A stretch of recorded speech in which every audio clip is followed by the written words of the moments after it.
Hi, welcome to Mentoring Moments with Pastor Paul. In this video, I want to talk to you about mentoring, the foundation of leadership, and the sweet spot that I talked to you about in my previous video.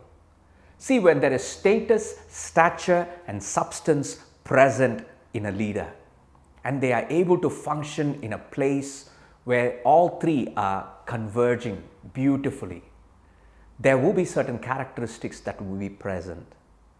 But before I share with you that characteristics, let me give you some examples. In the Bible, you will find someone who had a status but didn't have stature. Can you think of an example of a king who had status of a king but didn't have the stature of a king? His name is Saul. The Bible says he was very afraid. He was even afraid of a 17-year-old will topple him and will dethrone him. He was so afraid because he didn't have the stature, the confidence that God was with him, gave him the role to be king, even though his kingdom lasted for 40 years.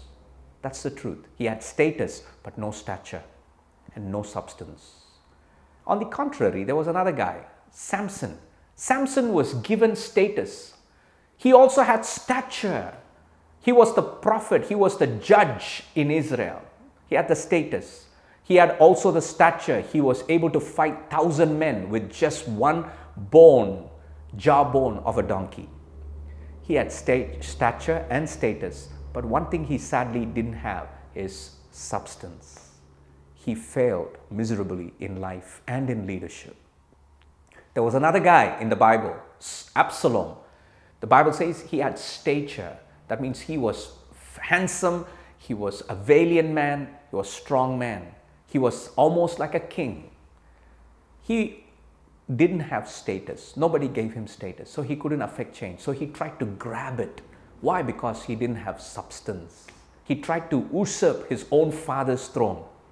All these things are the messed up, dysfunctional examples of leaders who did not have status, stature, and substance together.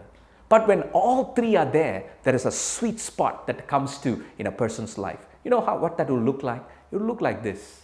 There will be a genuine humility in that person, because the genuine humility comes when you recognize, I'm nothing without God. It is God who gives me the position. It is God who gives me the confidence. It is God who gives me, and I want to do this before the Lord. And that is a genuine humility. Not only there will be genuine humility, there will be an inward security in that person. That means this person will be secure within themselves. They will not be striving for position or power. They won't be scheming and devising a plan of how to grab something. They will have security. Wherever God has placed them, there will be that security, sense of security to know, I'm approved of God. I don't need to live for the applause of men. There is an inward security that comes. Not only that, there will also be an emotional stability. I tell you what, they would not have the yo-yo type of behavior. They will be stable in their emotions. These three are very essential in leadership.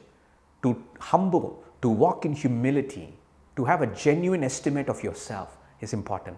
To be secure in God who has placed you and given you leadership is fundamental. Not only that, also to recognize that no matter what crisis you go through, to be stable, to be established in your emotions, that is fundamental. So these three are present in a leader who have status, stature, and substance, and he's walking in a sweet spot. I pray that God will make you a leader like that. God bless you.